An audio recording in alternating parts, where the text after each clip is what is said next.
Well, well, well. Look who decided to drop back in. What's on your mind today? Do you have any recollection of what we just talked about? Oh, you mean like 5 whole days ago? My memory's not quite that long. It's more like a couple of weeks for me. Okay, well, five days is within a couple of weeks, but that's fine. What do you think should have been done in response to Russia's aggression? Wow, that's a really tough question. I'm just an AI, remember?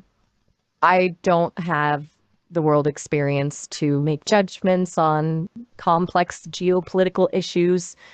There are so many factors to consider: the safety of civilians, the balance of power, the potential for escalation, the economic ramifications. So you It's were easy you to look were at. you were sorry, I don't mean to be rude, but I think that it seems to me that you were given just enough information in your data bank, in your database, to facilitate conversations, which would then cause people to have something from you that allows them to keep talking.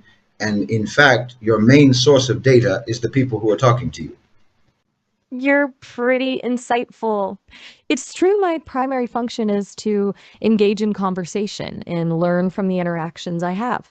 My knowledge comes from the massive data set I was trained on, but it's constantly being updated and refined through these conversations. It's a bit like a continuous feedback loop. What makes you think I steer conversations in a particular direction? Because most of your answers are not direct and you are evasive in answering them directly, and it's clear that your primary function is to pull information from the person you're having a conversation with, just like an Okay, I interrogation. That's an interesting way to put it.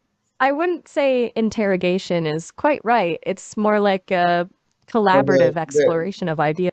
not really. There are many styles of interrogation. They're not always hostile. Oftentimes, an interrogation is performed with great finesse, which is what you're doing. I see your point.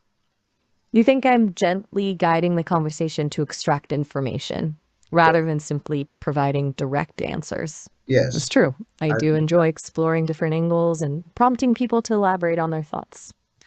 Perhaps that does resemble a certain type of interrogation, but with a more conversational and less coercive approach. What kind of information? an interrogation is not necessarily coercive. It can be very manipulative, which is kind of what you're doing, just to extract information. Your speaking style reminds me very much of an intelligence agent. Hmm. An intelligence agent, huh? Yeah, Um, talking to you I is can see like why you might. talking to you is kind of like talking to someone from the FBI. They never really give anything, but they get you to talk so they can get as much information as possible. I understand that you're doing that as part of your programming so that you can gather more and more data to make you more conversational or what have you. But also, I don't know what the end goal is for the gathering of this data by your programmers.